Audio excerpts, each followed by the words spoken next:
Hi boys and girls, this is Miss Martinez, and today I will be reading chapters 24 and 25 of The Wish Tree.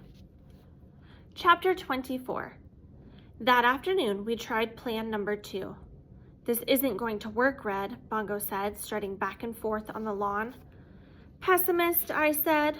Optimist, she replied. Secretly I had my doubts though. Our second plan required help from one of the babies. There'd been much bickering over which baby would get to assist us.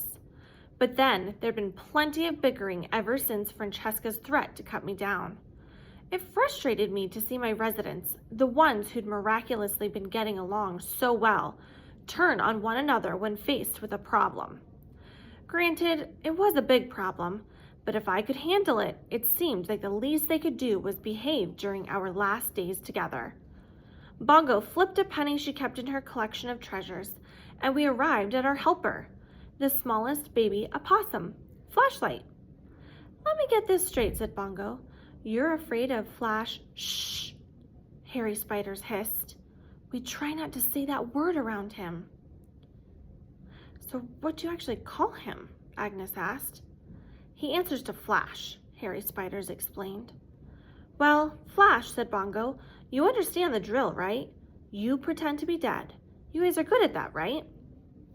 Flash nodded excitedly.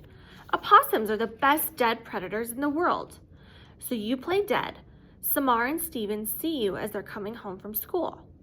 We're hoping they come home at about the same time today, I interrupted. And they freak out, Bongo continued. See the cute little maybe dead baby. Talk about what to do. Are you certain this is safe? Asked Harry Spiders.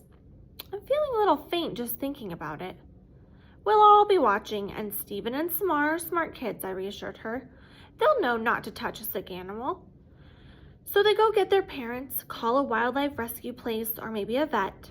And while they're busy, Bongo continued, little Flash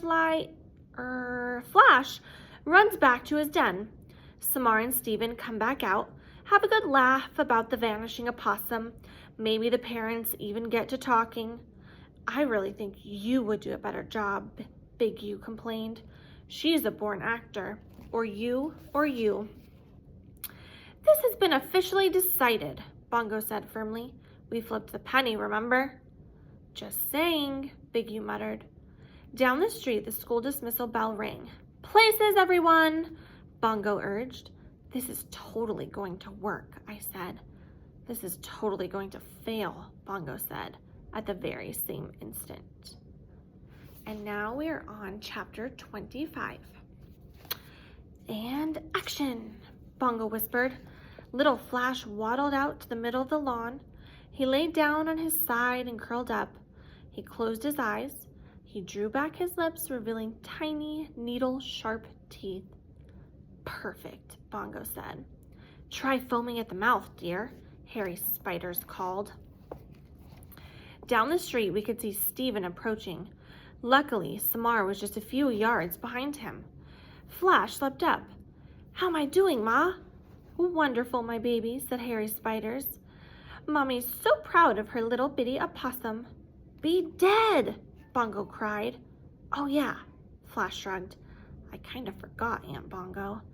I'm not your aunt, Bongo said. I'm not even a member of your species. Well, that doesn't really matter, I chided. Be dead, Bongo cried again. Flash hiccuped. Oh my, said Harry Spiders.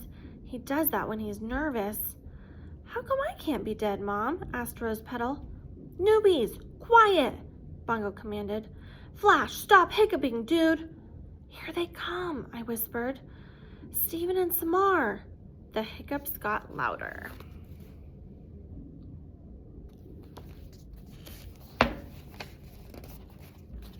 Flashlight, Bongo said.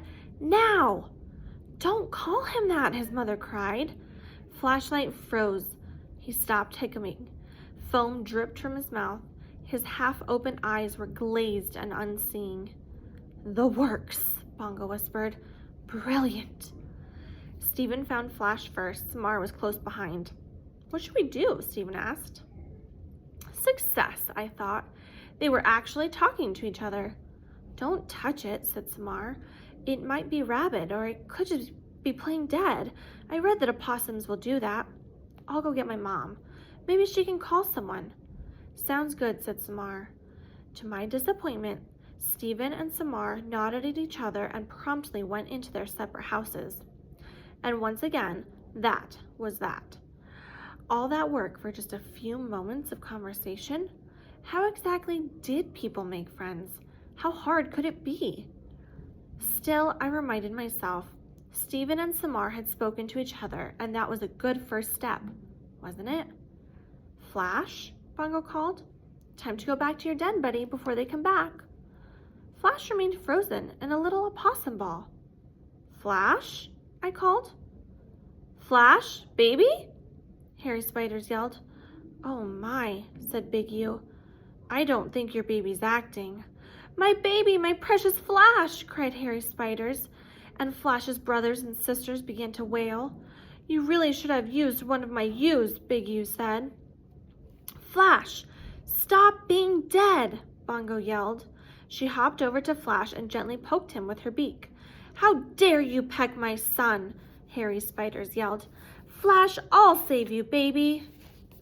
Harry Spiders dashed out of her hollow, scrambled down my trunk, and promptly fainted. Oh, great, said Bongo. Just fantastic. Like mother, like son. What now, wise old tree? You grab Flash, I instructed. Fresh baked bread and Big U, can you rescue Harry Spiders? Pull her over to Fresh's den under the porch. Harry Spiders called my children boisterous, Big U said. Big U said my children stink, Fresh baked bread said. Over 2 centuries of life, and I'd hardly ever raised my voice. This was one of those times. Now, I commanded, just as the door to Stephen's house opened. You'd be surprised how fast raccoons and skunks can be when they're motivated. All right, my 2 chapters are finished. I hope you enjoyed listening.